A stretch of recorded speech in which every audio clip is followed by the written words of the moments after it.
Olá, meu irmão, minha irmã. É o programa Voz da Igreja começando mais uma vez. Obrigado por estar conosco neste horário, neste canal.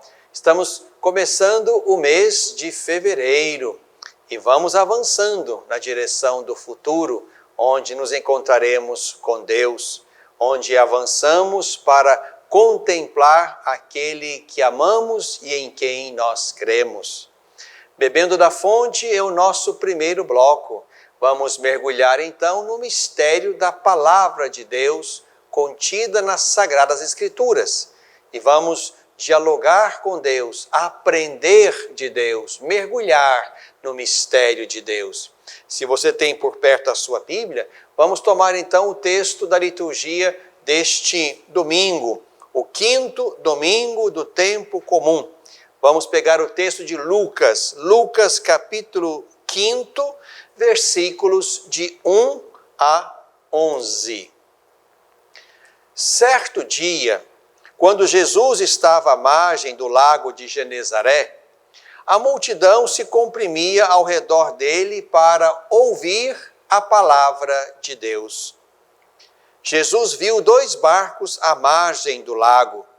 Os pescadores, tendo descido dos barcos, lavavam as redes. Jesus subiu num dos barcos, o de Simão, e pediu que se afastasse um pouco da terra. Então sentou-se e do barco Jesus ensinava as multidões. Quando acabou de falar, Jesus disse a Simão: vai mais para o fundo e lançai vossas redes para a pesca. Simão respondeu: Mestre, trabalhamos a noite inteira e nada apanhamos, mas por tua palavra lançarei as redes. Agindo assim, pegaram tal quantidade de peixes que as redes se rompiam. Fizeram sinal aos companheiros no outro barco, para que viessem ajudá-los. Eles vieram e encheram os 2 barcos a ponto de quase afundarem.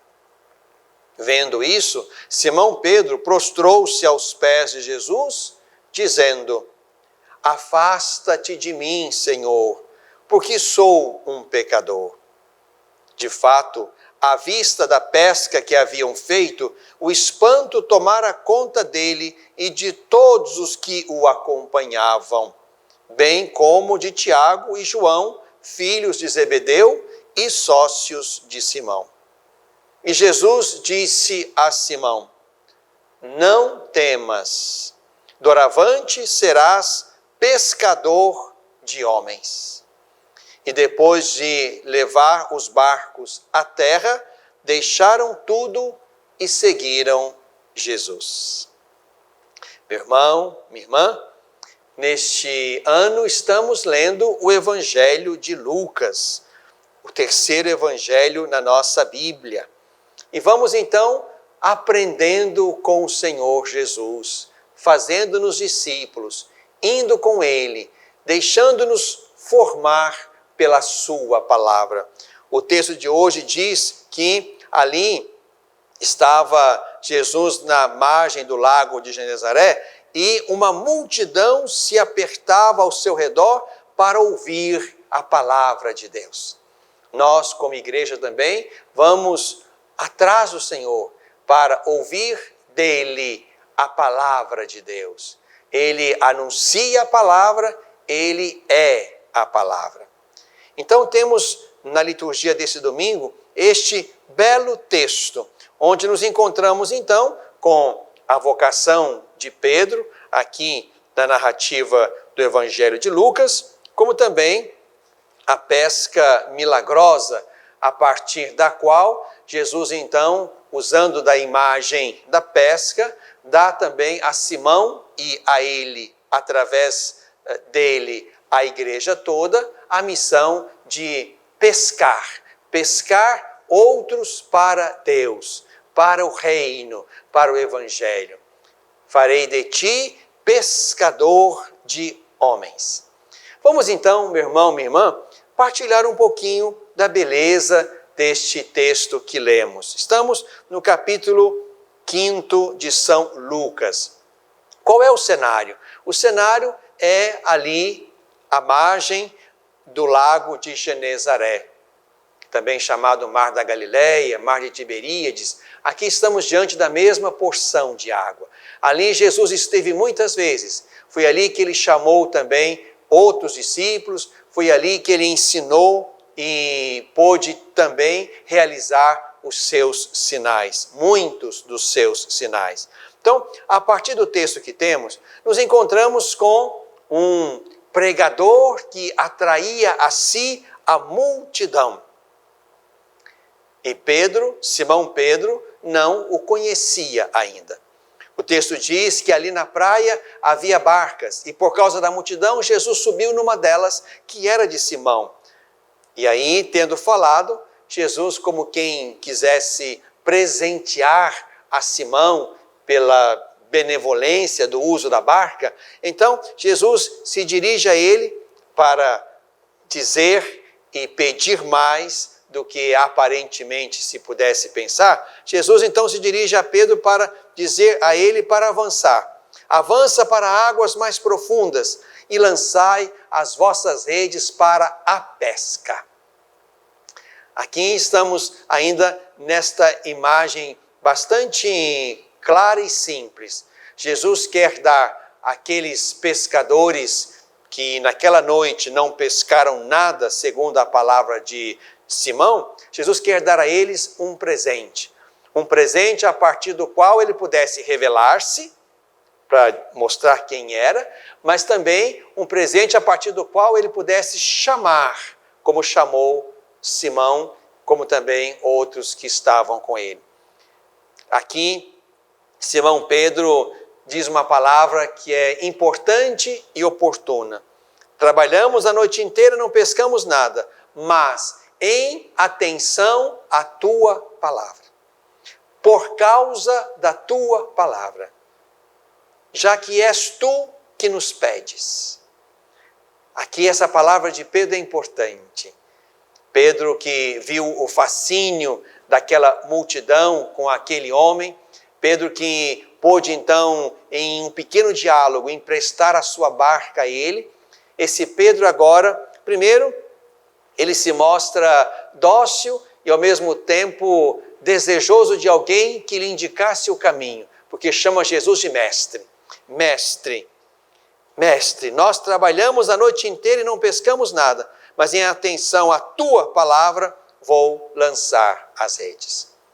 Aqui nos encontramos, portanto, com um Simão Pedro que, portanto, diante do impacto daquela presença, obedece e recebe, então, o que de fato eles procuraram a noite inteira sem encontrar. Peixes. 2 barcas cheias de peixes. Mas aqui estamos diante apenas de um dos sinais, ou de uma das intenções de Jesus, mostrar quem ele era. Aqui estamos diante de uma pesca milagrosa. Mas a coisa avança. E a partir dessa pesca, que espanta Pedro, que quer se desculpar por ser pecador, Senhor, afasta-te de mim porque sou um pecador. Mas é exatamente aí que Jesus então, olhando para aquele homem, tomando a partir da sua condição de pescador e de pecador, é naquela situação que então Jesus o chama para aquilo que Jesus quer precisar de Pedro e da sua vida e da sua presença no mundo e na igreja. Não tenhas medo, de hoje em diante tu serás pescador de homens. Aqui estamos diante então de um homem que deixa a sua barca de pescar peixes no mar e avança para a barca da comunidade de Jesus. Barca que deve atrair outros. E aqui numa bela e tranquila disposição de saber que é um pecador, Pedro, que vai também ao encontro de outros pecadores para trazê-los a Jesus, para trazê-los a Deus. Tu serás pescador de homens. Para dizer que é assim que Jesus quer contar com os seus colaboradores. Jesus sabe dos limites de Pedro, como sabia também dos limites dos outros apóstolos que ele chamou, mas quis contar com eles. Pecadores que na via da conversão querem trazer outros pecadores para o caminho, para a igreja, para a barca. O texto diz que levaram as barcas para a margem, deixaram tudo e seguiram a Jesus. Aqui no plural, como quem diz que outros também foram com Pedro. Por isso, meu irmão, minha irmã, que a liturgia deste final de semana nos leve de fato a tomar consciência e posse da nossa missão. Deus quis contar comigo e com você. Aqui não vale dizer o quanto nós somos fracos e pecadores. O que importa, o que de fato importa, é que nesta nossa condição nós queiramos ir com Ele. Não queiramos deixá-lo e não queiramos também ficar no mesmo lugar. Pecadores que a partir de Cristo, do Mestre Jesus, vamos nos deixando converter. E vamos também nos colocando na disposição bonita e missionária de trazer outros para Ele. Assim é a igreja, assim são os ministros da igreja, assim são os consagrados e consagradas, assim somos nós todos, povo de Deus na igreja. Cada um com seus limites, suas fraquezas, mas todos numa via de conversão e todos num bonito caminho missionário, trazendo outros para Jesus, pescando outros para Deus e para a igreja. É aí que vamos fazendo com o Senhor um belo caminho, um caminho de vida, um caminho de salvação. Bebemos da fonte.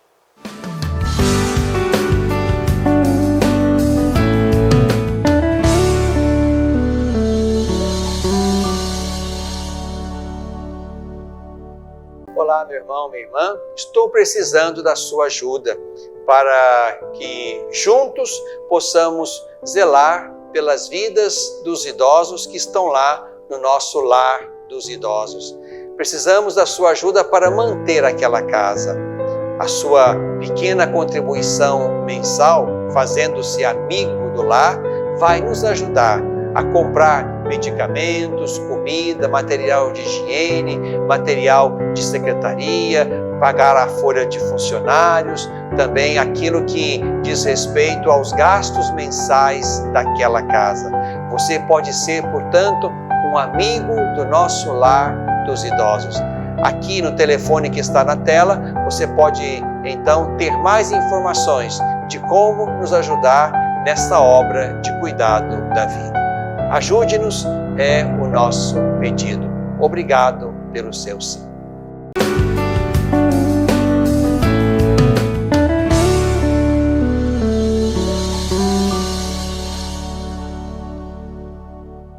Na tradição da igreja,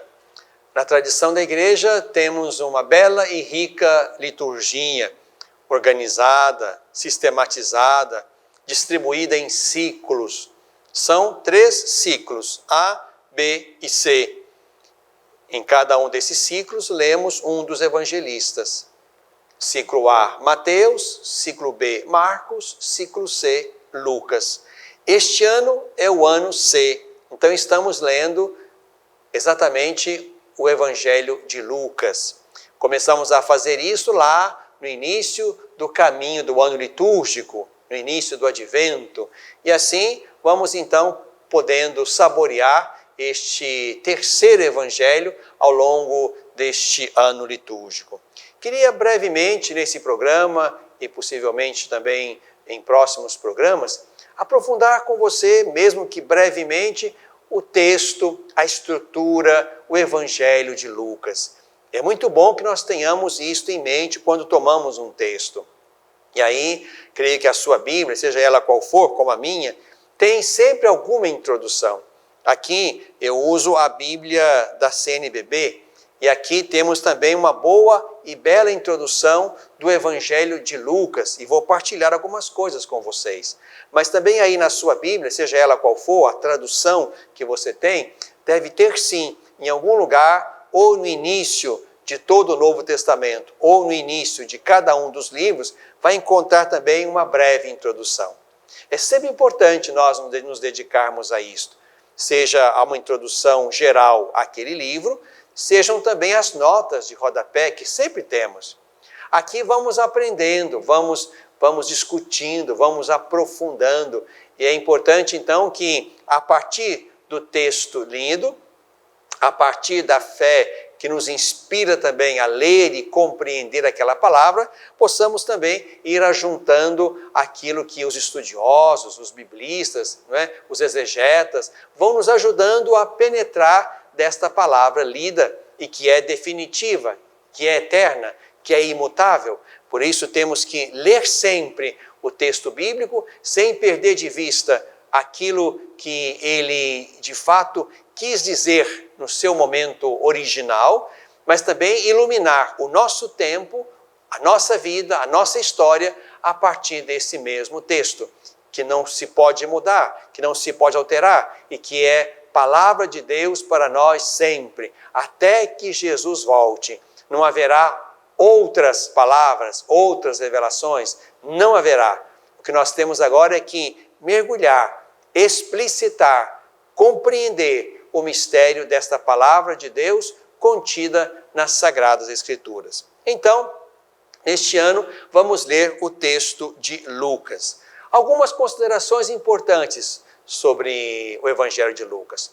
Primeiro, que Lucas não esteve presente no caminho de Jesus. Não esteve com Jesus, não conheceu Jesus, mas conheceu Jesus a partir daqueles com quem ele, Lucas, esteve. E aqui é importante perceber, portanto, como que o contato, a comunhão, o testemunho, a pregação, sobretudo de Paulo na vida e na fé de Lucas, como é que, de fato, esses ajudaram Lucas a penetrar o mistério de Deus. Lucas foi companheiro de Paulo, e isso aparece várias vezes ao longo dos escritos paulinos. E foi certamente de Paulo, que também foi ele, Paulo, formado por Deus, recebeu as revelações, esteve também Paulo com os apóstolos em Jerusalém. Por isso, percebam aqui a fecundidade daquele primeiro momento do anúncio. Ali nos encontramos com homens e mulheres que não estiveram, que não viram o Senhor Jesus, mas que creram naqueles que deram testemunho, naqueles que pregaram, que anunciaram e fizeram isso de tal forma que tocaram o coração de Lucas e de outros tantos que não estiveram na primeira hora com Jesus. Mas é importante então perceber que Lucas já é uma geração que, não tendo estado na primeira hora, formou-se pela pregação, pelo espírito missionário, pelo anúncio querigmático da fé que os primeiros fizeram, a ponto de isso também chegar a Lucas e ele se tornar discípulo do Senhor Jesus. Isso é uma coisa importante. Uma outra coisa importante é que nós não podemos perder de vista os dois livros, as duas obras de Lucas, e elas são complementares, o Evangelho e o livro dos Atos dos Apóstolos. Podemos dizer que o Evangelho são os atos de Jesus, e os Atos dos Apóstolos são os atos, sobretudo, de Pedro e Paulo, mas da igreja nascente, do primeiro momento. É importante, então, nós não perdermos de vista isto. O texto termina exatamente com o evento que também inicia os Atos dos Apóstolos, que é o tema, o evento da ascensão de Jesus ao céu. Digamos que esse evento é o gancho que liga o Evangelho ao livro dos Atos dos Apóstolos. Então é importante nós não perdermos de vista também esse conjunto inteiro que é atribuído a Lucas, o Evangelho e também o livro dos Atos dos Apóstolos. Lucas escreve o seu Evangelho por volta do ano 85, assim também como Mateus. Lucas se utiliza de fontes que também foram fontes para Mateus, mas tem também as suas fontes próprias. Lucas se utiliza, como também Mateus, do Evangelho de Marcos. Portanto, o Evangelho de Marcos foi base para Mateus e para Lucas. Mas também Lucas tem uma fonte que Mateus conhece, chamada na teologia de fonte que é a primeira letra da palavra alemã que significa fonte, para dizer que havia uma fonte comum entre esses dois evangelistas.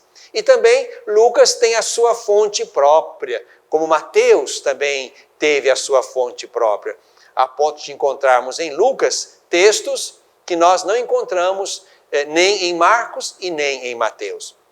Então percebam que Lucas então tem como seu patrimônio espiritual bonito, como o seu patrimônio a partir do qual também vai se basear para escrever a um tal Teófilo, como nós lemos nos primeiros versículos do Evangelho. Então, para escrever a este tal Teófilo, então, Lucas também investiga cuidadosamente tudo aquilo que desde o princípio foi escrito. Os ensinamentos sólidos que ele recebeu e que agora quer ensinar a Teófilo, que pode ser uma pessoa, como pode ser qualquer amigo de Deus. Teófilo significa amigo de Deus. E aqui Lucas se baseia, sobretudo, ele mesmo quem diz, nas testemunhas oculares, que desde o princípio transmitiram estas coisas e também nos ministros da palavra. Isto é, naqueles que viram e naqueles que anunciaram. E aqui Lucas então se utiliza daquilo que Marcos já tinha dito, escrito e que já era conhecido entre as comunidades, também usa desta fonte que Mateus conhece e tem também as suas fontes próprias, porque Lucas tem textos maravilhosos que são só de Lucas. Só para citar alguns, os textos da infância são só de Lucas, como nós os conhecemos. O capítulo 15, o belíssimo capítulo 15, onde estão as parábolas, sobretudo aquela do filho pródigo, que é um texto só de Lucas. O diálogo entre Jesus e o ladrão lá na cruz, que oferece exatamente também aquele homem que crê nele a salvação. Jesus faz isto porque Lucas é o evangelho da misericórdia, é o evangelho da compaixão, é o evangelho das entranhas de Deus. Por isso é bonito perceber isso em Lucas, e isso, digamos, são elementos próprios que Lucas captura da tradição oral ou de outras tradições existentes e traz isto para o seu evangelho. Por isso é importante, meu irmão, minha irmã, que a gente tenha consciência disso quando tomamos um texto. Além disto, Mateus escreve para judeus convertidos ao cristianismo. Lucas já escreve para um outro público. Lucas escreve para, digamos, os pagãos, os gentios, aqueles de cultura greco-romana, isto é, aqueles que já estavam, portanto, já bastante envolvidos e imbuídos em filosofias, ideologias e até mesmo em outras tradições religiosas. Lucas destina o seu evangelho a estes. E a estes quer mostrar também a misericórdia de Deus, quer também convidar a estes para fazer um caminho com Jesus, para ir com ele, para subir com ele a Jerusalém, para experimentar a sua salvação. Tudo isso é importante e tenho certeza que aí, na introdução da sua Bíblia, você vai encontrar estas informações, como também outras que são importantes para a gente poder avançar neste ano litúrgico, conhecendo bem o evangelista que vai nos ajudar a penetrar o mistério de Cristo. Não deixe de fazer isto. O dever de casa dessa semana, portanto, vai ser você tomar aí a sua Bíblia e encontrar a introdução ao Evangelho de Lucas e fazer uma boa leitura. Isso vai ajudar você, a mim também, a tomar um texto de Lucas e perceber que ali, nesse texto, há intenções. Nesse texto há um olhar. Nesse texto há um coração missionário que quer dirigir-se aos pagãos, aos gentios, para atrair a Jesus também esses irmãos e irmãs, já que o Evangelho é salvação para todos aqueles que o acolhem e são capazes de ir com Jesus. No coração deste tempo.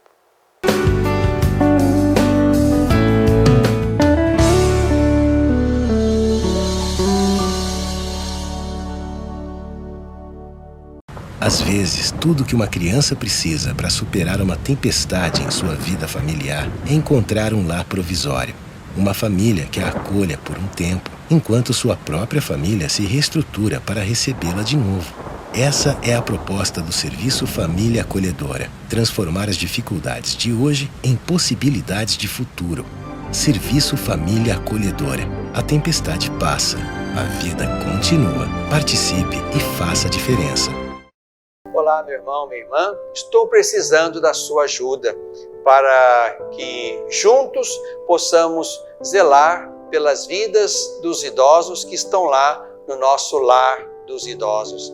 Precisamos da sua ajuda para manter aquela casa.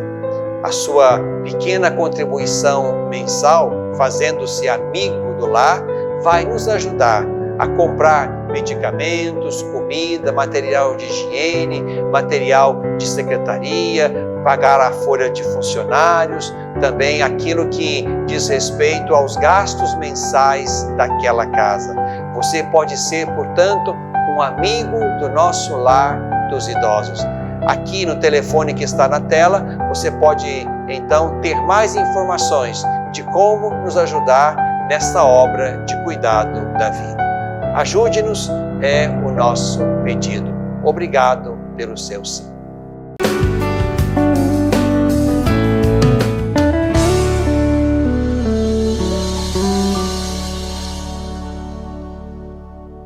Na tradição da igreja há uma bela história, um belo testemunho de solidariedade e compromisso com a vida. Quero, neste último bloco do nosso programa, meu irmão, minha irmã, convidar você mais uma vez para ser solidário neste momento em que as chuvas e as enchentes perturbam e, de fato, colocam grandes e graves dificuldades à vida de muitas pessoas e famílias e comunidades. As chuvas ainda são agora intensas em São Paulo, também no sul de Minas. Então precisamos continuar nossas campanhas de ajuda. A Caritas brasileira, como também a Caritas regional Minas Gerais, essa Caritas está completamente disponibilizada neste momento para o socorro das vítimas, das famílias, nesse momento difícil, trágico, onde já há também dezenas de mortos, sobretudo em São Paulo. Então quero convidar você para ser generoso. Não é difícil encontrar aqui no nosso portal diocesano, como também aí na sua diocese, na sua paróquia, alguns cards onde se pode tomar conhecimento e formas para colaborar nesse tempo de campanha de ajuda. Seja uma campanha ou uma ajuda financeira, através de depósito em contas bancárias ou em algum Pix que esteja disponível, sobretudo da Caritas brasileira e regional, mas também, para quem mora mais próximo, também a possibilidade de ajudar com gêneros alimentícios, gêneros de limpeza e outros tantos que são importantes e urgentes nesse momento.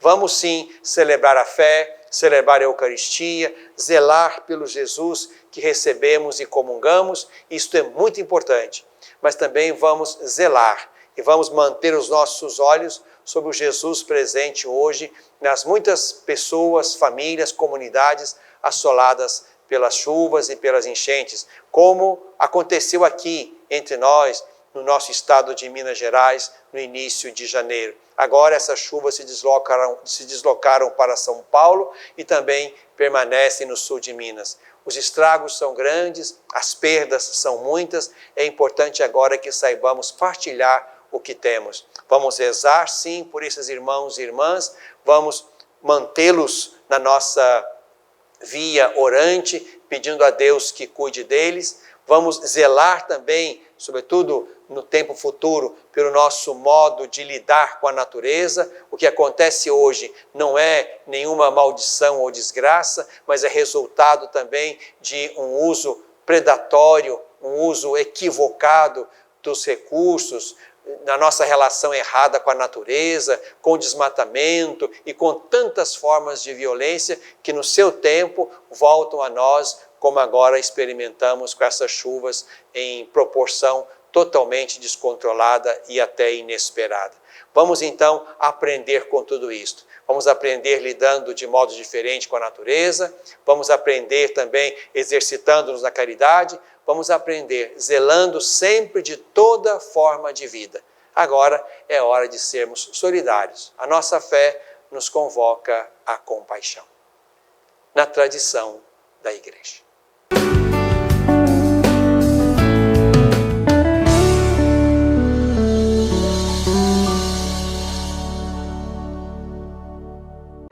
Educar para a vida. Formar homens e mulheres para a plenitude.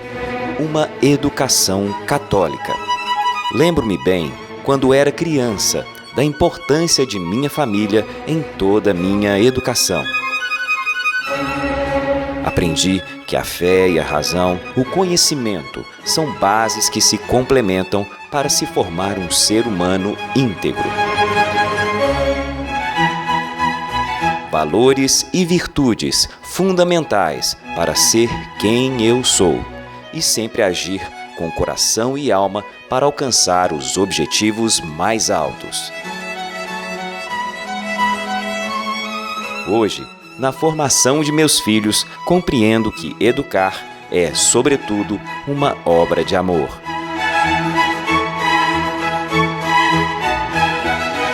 Colégio Magnífica. Educar para a plenitude.